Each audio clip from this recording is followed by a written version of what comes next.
Good day, folks. This is Greg Judy at Green Pastures Farm. I had a lot of people making comments, and I love your all's comments. Please keep them coming on our videos. There's just a lot of good comments that make me think about, and people ask questions, but would you do a video on basically, you know, the history of Green Pastures Farm and where it started, and how did you get to where you are today? And, you know, would you share some of your successes and some of your failures with your audience that you made along the way? And so that's kind of what this video is about, is,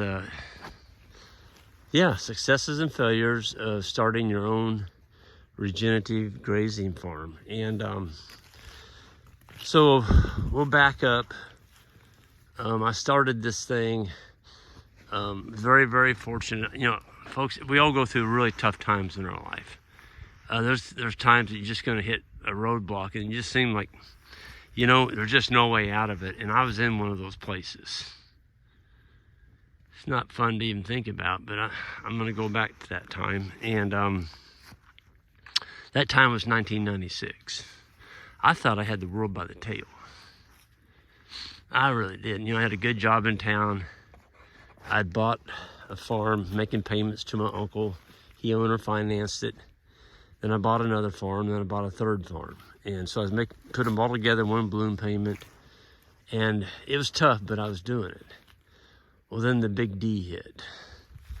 Nobody ever expects to go through that, but I did. And anyway, long story short, kind of got through with all that, and when I came out the other end of it, when I say the big D, it's a divorce, and got through with that. I was very, very, very fortunate. I was able to hold on to the farm, and I read a book. It wasn't a book, it was an article. It said your sole purpose in life should not be to own the land, but to control it. Talking about leasing. And so that opened my eyes, and that was just about the time that I met Jan. And Jan had the same passion and love of grazing and livestock, and she's just a super, super good worker and just smart. Oh, just super, super sharp. Somebody that I could bounce ideas off of between us. And she had the same vision that I did. And that really helped. I mean, I can't emphasize how much it helps to have your partner on base with what you're doing. And so we started leasing. I looked around and found my first lease in 1999. And I'm like, wait a minute. We just doubled the amount of land that we can run livestock on. In one lease, I doubled the amount of land that I could run livestock on. And I didn't break the bank to do it. I had a very, very, very economical lease. Turned out a year later, it became our lifetime lease. So the owners gave us a lifetime lease. That's right. Folks, that did so much to my, I don't know, it just made me feel my confidence. It's like, wait a minute. There's other people out here that have land that need to be managed. And so we started off on that leasing land journey and custom grazing, so we didn't have any money to buy livestock. We didn't have any. So we started getting paid to run other people's livestock. So much a month, so much a cow or a steer per month. And we got a check every month for running these livestock, these other people's livestock. And I worked it into where I was running livestock even in the wintertime. 12 months out of the year, I had a check. Plus, I was still working in town 40 hours a week. And Jan was too. So, all of a sudden, we had this extra income, and it was significant because we kept leasing more land. And fast forward to today, some of the mistakes we made along the way, you know, I think one is not getting a signed lease. You need to make sure you get it on paper. Don't, you know, unless you just can't get it any other way, don't do a handshake lease. Get it written down on paper. And try and get a minimum of 5 years on that land lease, because you're going to have some time, you're going to have some money, you're going to have a lot of labor and sweat involved in getting that farm going, and then you lose it. in a year or 2 years, whatever. That was one of the mistakes I made. The biggest farm we ever leased was 750 acres, and we had it a total of 3 years, and we lost it. The problem was, and this is the problem, when you get land looking really good, which is what we did, the year the landowner took it away from us, he said, I've lived on this farm my whole life. I've never seen it look like this. It is beautiful. Well, another landowner, another cattleman saw it after we got the fence built on it. It wouldn't hold cattle. You couldn't put a cow on it. They'd be gone. Just couldn't hold it. We got the fence up, got the paddock thing going on, and clover spread everywhere, and we lost it. And at that point, you know, I was pretty mad because I had a lot of labor and sweat and equity put in there. And, but I did have a written lease, folks, year to year, 1 year from year to year. And in that lease, it said the wire and the posts were mine. At the end of the lease, the wire and the posts were mine. And I rolled it all up, everything, all the high tensile wire, all the corner posts. We jacked them out of the ground. Didn't have a tractor. We used the high lift jack, went and got the Amish, and in 1 weekend, we took that whole thing up. Yep, we took every single post and every foot of wire with us. Protect yourself. Protect yourself. Get a written lease. And when you meet that landowner, if it's not somebody you can sit down and have a good conversation with, and he's looking at you over the top of his eyebrows and he's a pessimist, if he's a pessimist, walk away. You're not going to make that guy happy. And that's what I had on my hands. This guy was a pessimist. You could never make him happy. That was the only comment I ever got in 3 years, that one time. One. Where he complimented how his farm looked so nice. That was it. The rest of the time was, what have you done for me today? You know, and I want my lease money. And it was just on and on. You just couldn't satisfy the guy. And so those kind of people, I don't want anything to do with. You know, there's too many good ones out there. You don't need people like that. And to hang around them, it kind of drags you down, you know. So stay away. That's another thing. That's one of my rules. You stay away from pessimistic people. If somebody's always mad at somebody, or they always feel like somebody has slighted them or has mistreated them, get away from that. You can get buried in social media today. There's so many negative things going on out there. You can just absolutely get yourself marred down in that, and you won't move off of square one. I get so many emails from people. A lot of them are conspiracy theorists. Oh, what do you think about this? How you gonna stay in business? They're coming after your livestock. They're gonna shut you down. It just goes on and on. Been getting those same emails for 5 years. I've been hearing it my whole life. Go out, get you a piece of ground, get you some livestock, start rotating your animals, and forget about those people. Because you're never going to get off of square one if you, what if? No, absolutely not. You tell me I can't do something, I'm the kind of guy, I'm going to show you exactly that you are absolutely 100% wrong. I will do it. And I'll do it beyond what you thought I could do it. That's just the way I am. So, learn to take challenges head on. Is it going to be tough? Absolutely. I never could have imagined that Jan and I would grow this operation today. We're up to 22 farms. We own 8 of them. We now own 8 of them. And the animals have bought every single one of them. We wrote a check for them, folks. That's right. When you get your numbers up, start a land account. I mean it. Start a land account. So for everything you sell off that farm, put a percentage of that sale into your land account. And when that land account generates enough money to buy your next farm, just go write a check for it. You need to go to the bank. But you got to get your numbers up, and you got to learn to save. You got to learn to do without.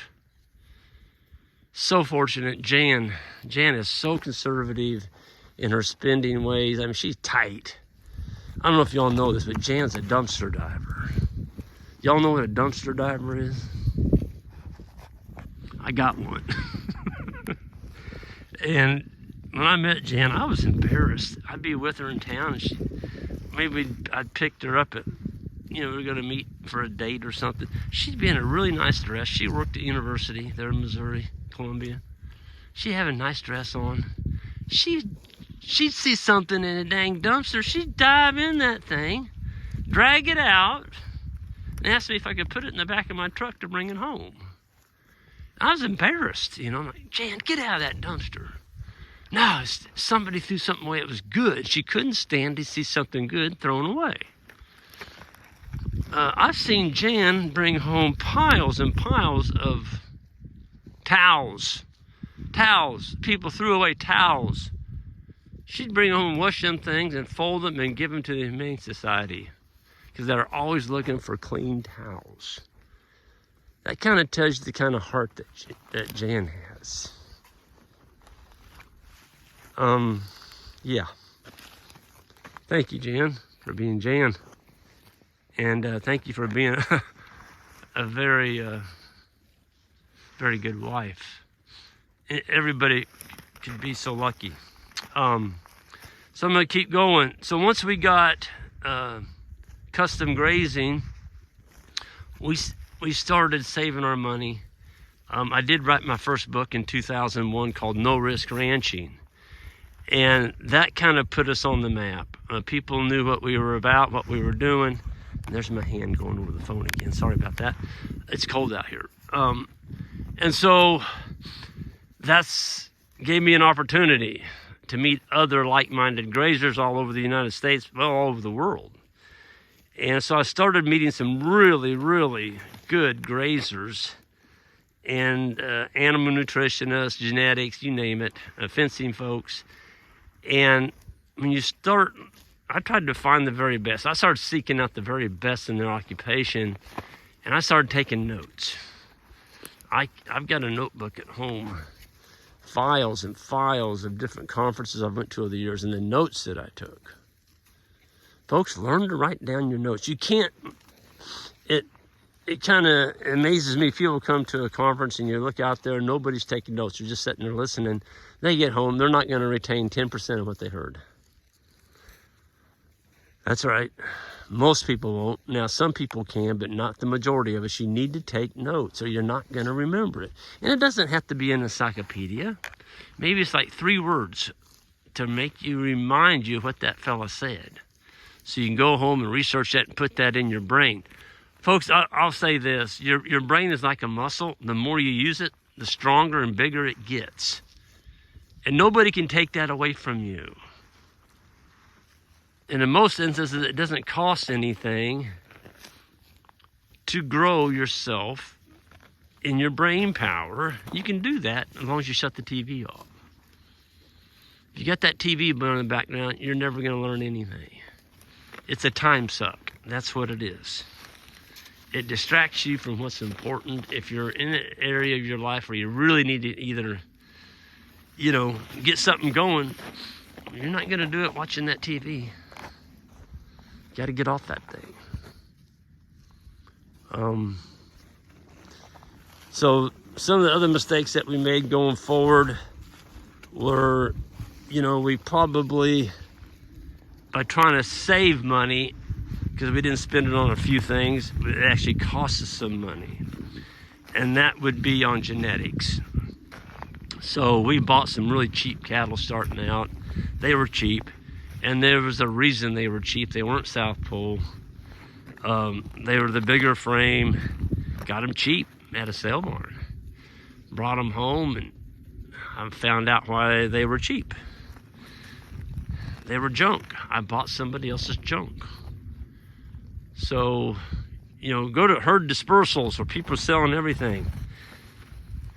Maybe get a cow out of those or some cows, or go to a farmer that's got somebody selling off of his property. You can go out there and see how he's treating them. Our cattle are so darn gentle. We can load any animal in here. These are all bulls and steers. We loaded 5 steers last week with 2 poly wires. We just tied a poly wire on each side of the darn corral. Yep, backed up to the pasture and just walked them on. Somebody asks, what's your handling facilities look like? Well, I'm not saying you don't need handling facilities, because you do starting out if you don't have tame cattle. But once you get them broke, it doesn't take much to. Don't go out and spend $30,000, $40,000, $50,000 when you're first starting. Later on, if you want to build that nice facility, that's fine. But I'd just take that same $30,000 to $40,000, either go buy land or buy some more of these animals. I don't think land's a bad ownership thing. I mean, nothing wrong with owning land as long as you don't have to go get a loan for it. If you got to go get a loan, go buy livestock. Your livestock have babies. Yes, land does appreciate, but cash flow is better with livestock because you're getting a crop every single year. Land, unless you sell it every single year, there's no cash flow there. You know, you got to put food on the table. And at the end of the day, you can eat these things. And they eat this grass out here in front of us. It doesn't cost you any money. There's no corn out here. There's no soybean meal, nothing. They're just eating this grass. And they're doing quite well on it. Compliments of that sun right up there. So we are in the solar energy business. That's another thing I found out. We are in the solar energy business. So I started getting the right cattle. And Jan and I got to start in those. And it just fast forwarded. You know, we were fortunate. We met Teddy Gentry. We got 22 cow-calf pairs from him, South Pole. And yeah, built up from that. And went back and bought some more bred heifers from him. And yeah, it's been a closed herd ever since. Anyway, that's kind of some of our journey here. I know it's getting long. I don't like running over. I don't like doing much more than what I'm at to right now. I think I'm at 16 minutes, 17 minutes. That's good enough. I may do a part 2 on that, but that kind of tells you where we started over the years, what we did. That's just a real fast overview of it. But bottom line is, folks, you gotta learn to work hard, save, get somebody as a partner that has the same vision that you have. Be willing to do without in the early years. Get the right genetics, a good grazing program, and lease the land. There's land all over the United States. Oh, Greg, but I live next to New York City. There's no land. Well, then don't live next to New York City. You may have to get out in a more rural area where there is land available and start that route. Because I understand if you're competing with the row croppers in Iowa, Illinois, even parts of Missouri, if there's row croppers around you, you know, you can't afford to compete with those guys. They're going to offer $300, $400, $500, $600, $700 an acre cash rent. You can't do that. And they couldn't either if they took away their government subsidies. But I don't want to get into that. That's a whole different topic. So go in an area where there's not a lot of row cropping around you. It looks like this, hills and such. It's grazing property. That's what it is. And try and find something in those areas. Folks, y'all have a good one, and we'll see you next time. Check out the grazing school. It's coming up. It's coming up in May. Ian was going to be back from South Africa, and him and I are going to be doing the grazing school in May, the first week, and then Abram and I will be doing the beginner grazing school the second week, held right here at Green Pastures Farm. You can go to greenpasturesfarm.net, our website, and sign up. It is filling up, and when it's full, we're not going to expand the seating on it. That's what it is. Y'all have a good one.